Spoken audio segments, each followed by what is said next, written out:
வணக்கம். சுபிக்ஷா டிவி அன்பர்களுக்கு என் அன்பான வணக்கம். அடியேன் அவினாசி ஜோதிலிங்கம், பிரசன்ன ஜோதிட ஆராய்ச்சியாளர். இந்த சேனல் வழியாக உங்களை எல்லாம் சந்திப்பதிலே மட்டற்ற மகிழ்ச்சி. இந்த சேனலுக்காக நீங்கள் தொடர்ந்து கொடுத்து வரும் ஆதரவுக்கு நன்றி. தொடர்ந்து வழக்கம் போல எப்பவும் போல உங்களுடைய ஆதரவுகளை சேனலுக்காக கொடுங்க, சப்ஸ்கிரைப் பண்ணுங்க, தொடர்ந்து நிகழ்ச்சியை பாருங்க. நம்ம நிறைய ஜோதிடம் சார்ந்த கருத்துக்களை பேசிக்கிட்டே வரோம். ரொம்ப பிரமாதமான கண்டென்ட் வீடியோக்களை கொடுத்துட்டு வரோம். இன்னைக்கு வித்தியாசமா ஜூன் மாத ராசி பலன் 2024 12 ராசிகளுக்கும் பார்த்துட்டு வரோம். அதுல இன்னைக்கு இப்ப பார்க்கிற ராசி கடகம். காலபுருஷ தத்துவத்தில் கடகம் ஒரு அற்புதமான ராசி. அது என்ன சார், கடகம் தான் அற்புதமா அப்படின்னா, எல்லா ராசிகளுக்குள்ளேயும் ஒரு புனிதத்தன்மை இருக்கு, ஒரு நன்மை தீமைகள் ரெண்டு கலந்துதான் இருக்கும். இந்த கடகத்துக்குள்ள மட்டும் அப்படின்னா அது ஒரு விபரீத ராஜயோக ராசி. பெரிய பெரிய அரசியல் தலைவர்கள்லாம் கடகலக்னம் கடகராசியில் இருந்திருக்கிறத நம்ம பார்த்திருக்க முடியுது. அப்போ கடகத்தில் ஒரு கிரகம் இருக்கிறதும் ஒரு புகழை கொடுக்கும் அப்படிங்கிறது ஒரு சூட்சும விதி. மைனஸ்னா கடகத்துல ஒரு கிரகம் இருந்தா விபத்தையும் கொடுக்கும். ஸோ கவனமா இருக்கணும். கடகத்திலிருந்து ஒரு கிரக தசை நடத்தும் போது விபத்து வராமையும் பார்த்துக்கணும். கடகத்திலிருந்து ஒரு கிரக தசை நடத்தும் போது புகழையும் கொடுக்கும். அது என்ன ஆதிபத்தியம்ங்கிறத பார்த்து நம்ம முடிவு பண்ணுவோம் அப்படிங்கிறது ஒரு கணக்கு. இன்னைக்கு நம்ம பார்க்க இருக்கிற தலைப்புல இந்த ஜூன் மாத ராசி பலன்கள்ல கடக ராசிக்கு பிளானட்டரி பொசிஷன் எப்படின்னு பார்த்துருவோம். இந்த மாசம் தொடங்கும் போதே உங்க ராசிநாதன் 9ல் தான் இருக்காரு. சந்திரன் உங்க ராசிநாதன் 9ஆம் இடத்துல இருக்காரு. லக்னத்துக்கும் கடக லக்னத்துக்கும் பொருந்தும், கடக ராசிக்கும் பொருந்தும். நீங்க எடுத்துக்கங்க. மீதி உங்களுடைய சுய ஜாதகத்தை ஆய்வு பண்ணி மற்ற விஷயங்களை நீங்க தெரிஞ்சுக்கிறதுங்கிறது ரொம்ப ரொம்ப முக்கியம். இதுல ஒரு பெரிய கிஃப்ட் என்ன அப்படின்னா, உங்க 11ஆம் இடமான ரிஷபராசி, ரிஷபம் தான் உங்க லக்னத்துக்கு ராசிக்கு 11ஆம் இடம். அங்க பாருங்க, குரு, சுக்கிரன் லாபாதிபதி, 2ஆம் அதிபதி தனகாரகன் சூரியன், முயற்சி ஸ்தானாதிபதி புதன் அங்கதான் உட்கார்ந்துருக்காங்க. விரையாதிபதியும் புதன் அங்கதான் இருக்காங்க. அப்ப 11ஆம் இடத்துல உபஜயஸ்தானத்துல 4 கிரகம் இருக்கிறது இந்த ஜூன் மாசம் உங்களுக்கு சூப்பரா இருக்கும். லாபம், முன்னேற்றம், வளர்ச்சி, புகழ், ஆசைகள் நிறைவேறுதல், உங்க மனசுல என்ன நினைக்கிறீங்களோ தத்ரூபமா நடக்கிறது. இதெல்லாம் கடகராசிக்கு பொருந்தும். அது ஏன் விபரீத ராஜயோக ராசின்னு நான் சொன்னேன்னா, 6ஆம் வீட்டுக்கு அதிபதியான அந்த ராசிக்கு 6ஆம் வீட்டுக்கு அதிபதியான குருவோட நட்சத்திரம் புனர்பூசம் இருக்கு. 8ஆம் வீட்டுக்கு அதிபதியான பூச நட்சத்திரம் கடகத்துலதான் இருக்கு. சனி 12ஆம் வீட்டுக்கு அதிபதியான புதனுடைய நட்சத்திரம் ஆயில்யம் அங்க இருக்கு. அப்ப 6, 8, 12 இணைந்த ராசியாக விபரீத ராஜயோக ராசியாக பார்க்கப்படுது. நான் ரொம்ப சோர்ந்து போயிட்டேன், ரொம்ப நெருக்கடியா இருக்கிறேன் அப்படின்னா, உங்க கர்மாவை தீர்த்து தோஷத்தை தீர்த்து நல்லபடியா நகர்றதுக்கு இந்த கடகராசிக்கான நண்டாங்கோயில்னு சொல்லுவோம். திருவிடைமருதூர் பக்கத்துல ஒரு 7 கிலோமீட்டர் இருக்கு. கடகராசிக்கான பரிகார சேத்திரம் நண்டாங்கோயில்னு சொல்லுவோம். கற்கடகேஸ்வரர் அங்க ஒரு முறையேனும் போயிட்டு வந்தா, 12 ராசிக்காரங்க யார் வேணாலும் போகலாம். குறிப்பா கடகத்துக்காரங்க போயிட்டு வந்தா ரொம்ப வளர்ச்சி முன்னேற்றம் உண்டு. வாய்ப்பு இருந்தா கடகராசி உங்க ஜென்ம நட்சத்திரத்தன்னைக்கு நீங்க போயிட்டு வாங்க, நல்லா இருக்கும். இது கடக லக்னத்துக்கும் பொருந்துங்கிறத மறுபடியும் சொல்லிடுறேன். உங்க 2ஆம் அதிபதி 11ல், லாபம் தனம் சூப்பர். இது ஜூன் 15 வரைக்கும் இருக்கும். அப்ப விரயத்துக்கு வந்துருவார் சூரியன். அப்ப கொஞ்சம் பொருளாதார நஷ்டங்கள், சேதாரங்கள், மருத்துவ செலவுகள்லாம் வரும். அதை ஏதாவது சுப விரயமா மாத்திக்கிறதுக்கு முயற்சி பண்ணுங்க. 3ஆம் அதிபதி முயற்சிக்கான புதன் லாபத்துல. நீங்க எடுக்கிற எல்லா முயற்சிக்கும் ஒரு பலன் கிடைக்கும், லாபம் கிடைக்கும். ஆனா அது பாதகஸ்தானங்கிறதுனால ஒரு போராட்டம், ஒரு நெருக்கடிக்கு அப்புறம் வளர்ச்சி, புகழ்.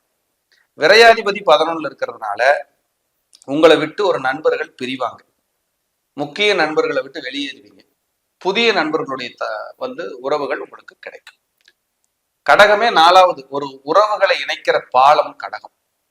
யாராவது பேச்சுவார்த்தை, மாமா பேசிக்கல, சித்தப்பா பேசிக்கல, மறுபடியும் ஒரு பேச்சுவார்த்தைக்காக போறோம்னா அந்த கடகராசிக்காரங்களை கூட்டு போனீங்கன்னா உறவுகளை இணைக்கிற பாலம் தான் கடகம். போயிட்டு வரும்போது யோகத்தை கொடுக்கும். பாசத்துக்கு அடிமை, அம்மா பாசம், அம்மா தான் உலகம் இவங்களுக்கு. அம்மாவுக்கும் கடகராசிக்காரங்களை கண்டா விட மாட்டாங்க, ரொம்ப பற்றோடு இருப்பாங்க. கடகராசிக்காரங்க வீட்டுல அம்மா வழியில பாருங்க 2 கல்யாணம் பண்ணவங்க இருப்பாங்க, திருமண வாழ்க்கை சரியில்லாதவங்க இருப்பாங்க, குழந்தை பேர் விஷயத்துல நெருக்கடியானவங்க இருப்பாங்க. இதெல்லாம் கடகராசியில இருக்கிறவங்களுக்கு தெரியும். அதுக்கப்புறம் உங்க 4ஆம் அதிபதி 11ல். இப்ப வீடு, வாகனம், வீடு, இடம், நிலம், இது மாதிரியான விஷயங்கள்ல இப்ப புதுப்பிக்கிறதுக்கு சரி பண்ணிக்கிறதுக்கான ஒரு விஷயம். இதுல பெஸ்ட் பக்கா ஜூன் மாசம் அப்படின்னா செவ்வாய் திக்பலம். தொழிலதிபர்கள், தொழில் செய்யறவங்க, வேலைக்கு போறவங்க, ப்ரமோஷன், முன்னேற்றம், வளர்ச்சி, புகழுக்காக இயங்கிட்டு இருக்கிறவங்களுக்கு பிரமாதமான காலம். ரொம்ப நல்லா இருக்கும். முயற்சி பண்ணுங்க, சூப்பரா இருக்கும். ஒரு கவலைப்பட தேவையில்லை.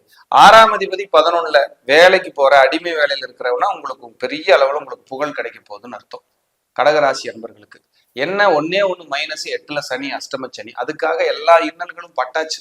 இனி புதுசா ஒன்றும் நீங்க பட வேண்டியதில்லை. உடல் பிரச்சனை, பண பிரச்சனை, அவமானம், நெருக்கடி, மன நிம்மதியின்மை, உங்களை உணர்கின்ற காலத்தை கடகராசி என்பவர்களுக்கு இறைவன் இப்பொழுது கொடுத்திருக்கிறான். உறவுகள்னா யாரு, நண்பர்கள்னா யாரு, நீங்கன்னா யாருன்னு உங்களுக்கே இப்பதான் தெரிஞ்சிருக்கும். அதுக்கான காலம்தான். அப்ப யாருக்கெல்லாம் அஷ்டமச்சனி 7.5 சனி வருதோ சிகப்பு கம்பளம் போட்டு வரவேற்கணும். எதுக்கு? உலகம் என்ன, உறவு என்ன, நீங்க யாரு, எப்படி வாழ முடியும் தெரிஞ்சுக்கிறதுக்கான ஒரு ஆப்பர்ச்சுனிட்டியா தான் அது பார்க்கப்படுது. 9ஆம் இடத்தில் ராகு. தந்தையாரோடு கருத்து வேறுபாடுகள் இல்லாம நீங்க பாத்துக்கங்க. தந்தையாருக்கு சில நேரங்கள்ல உடல் உத்தரவுகள் வரலாம். பிஹெச்டி படிக்கிறேன், வெளிநாடு போறேன், வெளியூர் போறேன், வேலைக்காக அப்ளை பண்றவங்களுக்கு சூப்பர் பீரியடு. புகழ் கிடைக்கும். ஒரு பதவி, பொறுப்பு, அரசாங்க, அரசியல் இருக்கிறவங்களுக்கு ஒரு விமோச்சனம், வெளிச்சம் கிடைக்கிற காலம். ரொம்ப பிரமாதமான காலம். 10ஆம் இடத்துல செவ்வாய் திக்பலம் பெறதுங்கிறது கொடுப்பனையோட உச்சம்.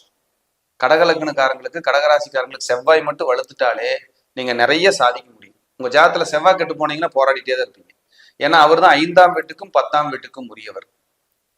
இப்ப பாருங்க, குழந்தைங்க ஹாஸ்டலுக்கு போறது, பாட்டி வீட்டுல கொண்டு போய் விடுறது, தத்து கொடுக்கறது, தத்து வாங்குறதெல்லாம் இப்ப கடகராசி கடகலக்னக்காரங்களுக்கு நடக்கும். உங்க வீட்டுல குழந்தைங்க இருந்தா உங்க குழந்தைகளுமே ஒரு பெரிய புகழோட இருக்கிறதுக்கான மாதமாக இந்த ஜூன் மாதம் பார்க்கப்படுது. 2024 ரொம்ப விமோச்சனமா பார்க்கப்படுது. 3ஆம் இடத்தில் கேது. எதிரிகளை முறியடிக்கக்கூடிய ஆற்றல், கெட்டதையெல்லாம் முறியடிக்கக்கூடிய சக்தி உங்களுக்கு கிடைக்கும். ஒரு பெரிய பிரச்சனை இருக்கு, அது சார்ட் அவுட் ஆயிரும், சால்வ் ஆகும். ஏன்? உபஜயஸ்தானமான 3ஆம் இடத்தில் கேதுவும், 10ஆம் இடத்தில் செவ்வாயும், 11ஆம் இடத்தில் 4 கிரகங்களும் வலுத்து பிரம்மாண்டமான காலமாக இந்த கடகத்திற்கு பார்க்கப்படுகிறது. ஜூன் மாசம் உங்களுக்கு அபரிவிதமான ஆற்றல்களோடு நீங்கள் பயணிக்க முடியும். இதுல சில கஷ்டங்கள் வருது அப்படின்னா அது உங்களுடைய சுயஜாதகம், உங்க தசா புத்திகளையும் நீங்க செக் பண்ணிக்கிறது ரொம்ப ரொம்ப நல்லது. கடகராசி கடகலக்ன அன்பர்களுக்கு இது கட்டாயம் பொருந்தும். இதை கரெக்டா கொண்டு போனீங்கன்னா ஒரு முன்னேற்றம் கிடைக்கும்.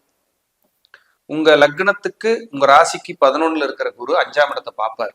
இப்ப நல்ல நிர்வாக திறமை, குழந்தை பேர் இல்லாதவங்களுக்கு குழந்தை கிடைக்கிறது, புதிய பொறுப்புகள், நான் ஜாயின்ட் டைரக்டர் ஆயிட்டேன், எங்க கம்பெனி நான் எடுத்து நடத்துறேங்கிறவங்களுக்கு சூப்பர். கல்யாணம் இல்லை, குழந்தை இல்லை, அதிர்ஷ்டமே இல்லை அப்படிங்கிறவங்களுக்கு அதிர்ஷ்டம். இதெல்லாம் நடக்கும். இப்ப இந்த ஜூன் மாசத்துல நீங்க பத்திரிகையில பெயர் போடும்போது பிரச்சனை வராம பாத்துக்கங்க கடகராசிக்காரங்க. அது கொஞ்சம் தலதூக்கும். அந்த மாதிரியான ஒரு டிஸ்டர்பும் இருக்கு இந்த இதுல. இப்ப 3ஆம் இடத்துல இருக்கிற கேது உங்க லக்னத்தை ராசியை பார்ப்பார், 9ஆம் இடத்தை பார்ப்பார், 5ஆம் இடத்தையும் பார்ப்பார். 3 முயற்சி, 1 நீங்க, 5 அதிர்ஷ்டம், 9 புகழ். அப்ப கேது பார்வைப்படுறதுனால இதெல்லாம் தடையாயி அப்புறம் கிடைக்கும். ஆனா இதுவே ஒரு குலதெய்வத்துக்கு போறோம், தூர தேசமா ஒரு ஆன்மீக பயணம் போறோம் அப்படின்னா சூப்பரா சப்போர்ட் பண்ணும். ஜூன் மாசம் நீங்க போயிட்டு வந்த தெய்வம் கூட பேசும். அந்த மாதிரியான ஒரு காலமாக இருக்கும். ஆன்மீகத்தை அதிகரிக்கக்கூடிய காலமாக கடகம் பார்க்கப்படுகிறது. ஒரு விபரீத ராஜயோகம்னு நான் அதுக்கு எக்ஸ்பிளைன் பண்ணியிருக்கிறேன். நீங்க வழிபட வேண்டிய தெய்வம் ஏதாவது ஒரு சக்தி ரூபமான தனித்த கோயில் இருக்கிற அம்மன் வழிபாடு எடுத்துக்கிட்டே வாங்க. இந்த ஜூன் மாசம் உங்களுக்கு ஃபேவரபிளா இருக்கும். மீண்டும் ஒரு நல்ல பதிவுல சந்திக்கிறேன். அஷ்டமச்சனியை கண்டு பயப்பட வேண்டாம். ஆஞ்சநேயர் இருக்க அஷ்டமச்சனி நிச்சயம் விலகியே நிற்கும். ஆஞ்சநேயர் வழிபாடு சனிக்கிழமை காலங்களில் ஒரு நேரம் விரதம் இருந்து அவருக்கு நெய் விளக்கு 9 விளக்கு ஏற்றி பிரார்த்தனைகளை வலிமையாக வைப்பதன் மூலியமாக கடகம் ஜூன் மாதம் கொடிகட்டி பறக்கும். மீண்டும் நல்ல பதிவில் சந்திக்கிறேன். நன்றி, வணக்கம், வாழ்க வளமுடன்.